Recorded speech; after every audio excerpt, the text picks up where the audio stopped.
If the cost of feeding your chickens exceeds the income you earn from their eggs, what follows may be the most important 12 minutes you spend this year. Since 2020, the price of feed has more than tripled. For most small-scale farmers, around 70% of every dollar spent goes straight into that bag. And somewhere between your wallet and their beaks, someone is profiting immensely. Yet, there exists a plant. A single plant capable of doubling its mass every 3 days, providing more protein per square meter than soybeans, and requiring nothing to cultivate. It has been studied by agricultural researchers in India, China, Vietnam, and the Philippines for over 4 decades, peer-reviewed, published, and proven. So, why is it absent from your local feed store? There are 2 reasons, both revealing. By the end of this narration, you will know precisely what this plant is, how to cultivate it, how to harvest it, and how to feed it to your flock without spending another cent on commercial feed. First, consider what you are actually paying for. That $40 bag of layer feed is not simply corn and soy. You are paying for global supply chains, fuel, middlemen, corporate margins, packaging, and marketing. Every time diesel rises, wheat futures shift, or a drought strikes the Midwest, the price climbs higher. In 2019, a 50-pound bag of quality layer feed cost between $15 and $18. Today, that same bag ranges from $35 to $50, depending on your location. This is not mere inflation, it is extraction. For small-scale farmers, backyard homesteaders, or anyone raising their own food, this model is becoming unsustainable. With 20 chickens, you might use around 100 pounds of feed per month. At current prices, that amounts to $70 to $100 monthly, or $840 to $1,200 per year. Selling eggs at $6 per dozen means you would need to sell between 140 and 200 dozen just to cover feed costs. The numbers no longer add up. This raises a question. What if you could grow your own feed? Not merely supplement it, but replace it entirely. What if it could be cultivated in a space smaller than a child's pool, with no soil, fertilizer, or pesticides, yet provide more protein per harvest than any commercially available feed? That plant exists. It is called Azolla. If you have not encountered it before, you are not alone. Azolla is a tiny floating fern that, under ideal conditions, can double its biomass every 2 to 3 days. It has been used in Asia as both animal feed and green fertilizer for over 1,000 years. Yet, in the West, it remains largely unknown. Azolla's properties are remarkable. Its dry matter contains between 25 and 35% crude protein. For comparison, commercial layer feed generally contains 16 to 18% protein. Soybean meal, the benchmark for plant-based protein, reaches around 44%, but requires industrial cultivation, synthetic fertilizers, and extensive land. Azolla requires none of this. It grows in still or slow-moving fresh water, needing no soil. A symbiotic relationship with cyanobacteria within its leaves allows it to fix nitrogen directly from the air. In other words, it fertilizes itself. Under suitable conditions, it doubles in mass every 3 to 5 days, depending on temperature and sunlight. A single square meter of water surface can yield 10 to 15 kilograms of fresh biomass per month, roughly 22 to 33 pounds. Its value is not limited to protein. Azolla contains essential amino acids, beta-carotene, calcium, phosphorus, iron, and vitamins A, B12, and K. Chickens consuming fresh Azolla exhibit improved egg production, richer yolk color, stronger immunity, and healthier plumage. This is not theory. It is documented observation. In 1987, researchers at the Tamil Nadu Agricultural University in India conducted feeding trials with broiler chickens. They replaced up to 25% of conventional feed with fresh Azolla. The results showed no difference in growth rate, but significantly reduced feed costs. The study was published in the Indian Journal of Poultry Science. In Vietnam, Azolla has served as primary feed for ducks and pigs for decades, particularly in the Mekong Delta. The government even promoted its cultivation in the 1990s within rural development programs. Farmers grow it in small ponds alongside rice paddies, harvesting it daily to feed livestock. A 2009 study at the University of the Philippines, Los Baños, assessed Azolla as a feed replacement for laying hens. Birds consuming 10 to 15% Azolla in their diet maintained egg production, and their yolks became visibly darker, owing to its high carotenoid content. The study concluded that Azolla could replace up to 20% of commercial feed without reducing performance. In China, Azolla has been cultivated for over a millennium, primarily as green manure in rice fields, but also as supplemental livestock feed. The Chinese Academy of Agricultural Sciences published numerous studies in the 1980s and 1990s confirming its nutritional value and viability as animal feed. This is not experimental research. It is knowledge passed through generations.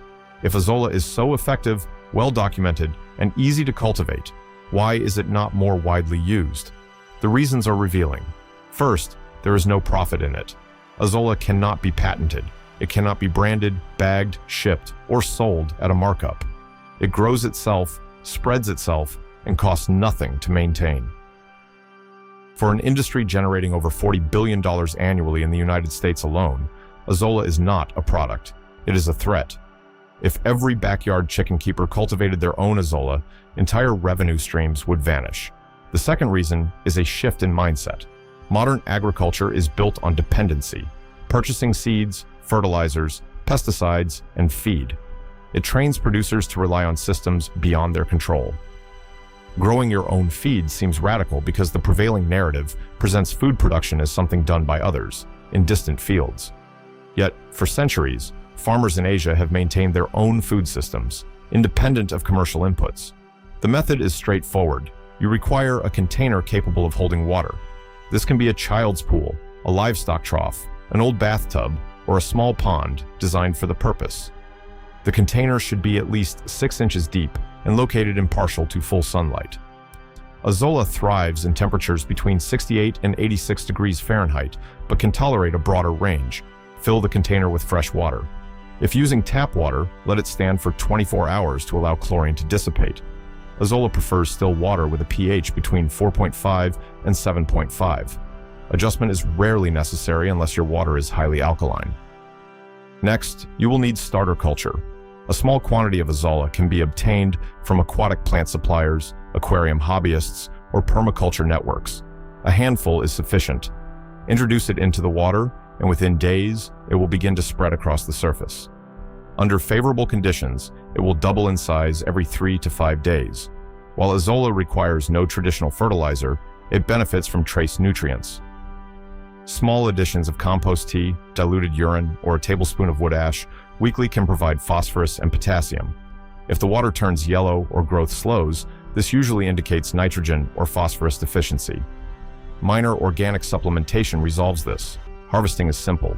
Use a fine mesh net or your hands to remove portions of the plant. Retain at least 25% of the surface coverage to ensure continued growth. Rinse lightly to remove debris. Azolla may be fed fresh or dried in sunlight for storage. Fresh biomass contains roughly 90% water, so drying concentrates the nutrients. For chickens, begin by mixing small amounts into their regular feed, approximately 10 to 15% by weight. Observe their response. Most birds accept it readily, often showing a preference once accustomed to the texture. Gradually, the proportion can be increased. Some keepers replace up to 30 or 40% of conventional feed without difficulty.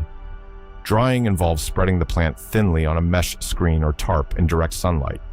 Depending on humidity, it dries in 1 to 2 days.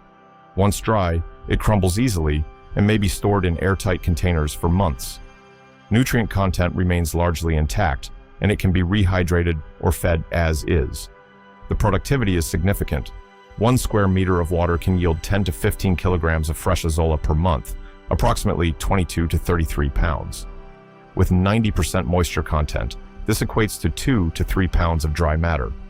Even replacing 20% of feed represents considerable savings.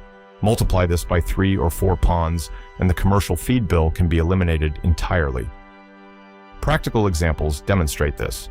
A backyard farmer in North Carolina reduced monthly feed costs from $90 to under $20 by supplementing with Azolla cultivated in 3 plastic tubs. Another in Oregon replaced 50% of layer feed using a single 6-foot stock tank. These are not exceptional cases. The process is reproducible. The impact extends beyond economics. It allows individuals to reclaim control over food production. It reveals that the systems presented as necessary are not the only options. For 1,000 years, farmers in Asia have grown their own feed using sunlight, water, and a self-regenerating plant. This practice is accessible. It is replicable. Azolla is not a novelty, nor a new discovery. It is a living system, quietly efficient, capable of sustaining livestock while remaining independent of conventional agricultural infrastructure. The knowledge is not hidden because it is secret. It is hidden because it challenges the structures built around profit and dependency. The process of cultivating and feeding Azolla can begin immediately. With a modest investment of time and attention, anyone with space for a small pond or container can participate. Over time, multiple units can provide sufficient feed to sustain a small flock without relying on purchased inputs. Once established, the system becomes largely self-sustaining. Azolla spreads across the water surface, reproducing rapidly. Minimal maintenance is required beyond occasional nutrient supplementation and routine harvesting. With careful observation, growth rates can be maximized, ensuring a continuous supply of high-protein feed for your flock. The integration with your animals is straightforward. Chickens accept Azolla readily, either fresh or partially dried. Fresh plants provide hydration along with nutrients, while dried Azolla can be stored for later use or mixed into conventional feed. Over time, the proportion of Azolla in the diet can be increased safely, creating a sustainable cycle of growth and consumption. Scaling the practice is also feasible. Multiple ponds or containers can be arranged in sequence, providing a near-constant harvest. A single square meter yields approximately 10 to 15 kilograms per month.